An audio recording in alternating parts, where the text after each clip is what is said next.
இந்த வீடியோ எல்லாருமே பார்த்திருப்பீங்கன்னு நினைக்கிறேன். இந்த பாட்டுக்கு ஏத்த காதல் ஜோடி இவங்க தான். என்ன பண்ணாங்கன்னா, அமெரிக்கால இருக்கக்கூடிய 1500 அடி உயரமான அந்த டவர் மேல ஏறி ஒரு பேனரை கட்டி பறக்க விட்டுருக்காங்க.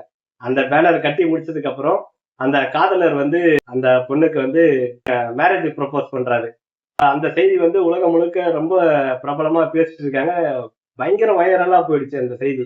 அவங்க ப்ரொபோஸ் பண்ணதை வந்து எல்லாரும் கொண்டாடிட்டு இருக்காங்க. அந்த காதலர் வந்து அந்த திருமண ப்ரொபோசல்ல வந்து ரொம்ப ரொம்ப சர்ப்ரைஸா தான் அந்த ப்ரொபோசல் பண்ணாரு. ஆனா அவங்க போன வேலை வந்து அந்த பேனர் கட்டுறதுக்காக. அந்த பேனர்ல அப்படி என்ன இருந்துச்சுன்னா, அமெரிக்கா பல நாடுகள் மேல தொடர்ச்சியா தாக்குதல் நடத்திட்டு இருக்கு. அதுல முக்கியமா பாலஸ்தீன மக்கள் மேல தொடர்ச்சியா பல தாக்குதல் நடத்திட்டு இருக்கு. அதுல முக்கிய பங்கு அமெரிக்காவுக்கு இருக்குது.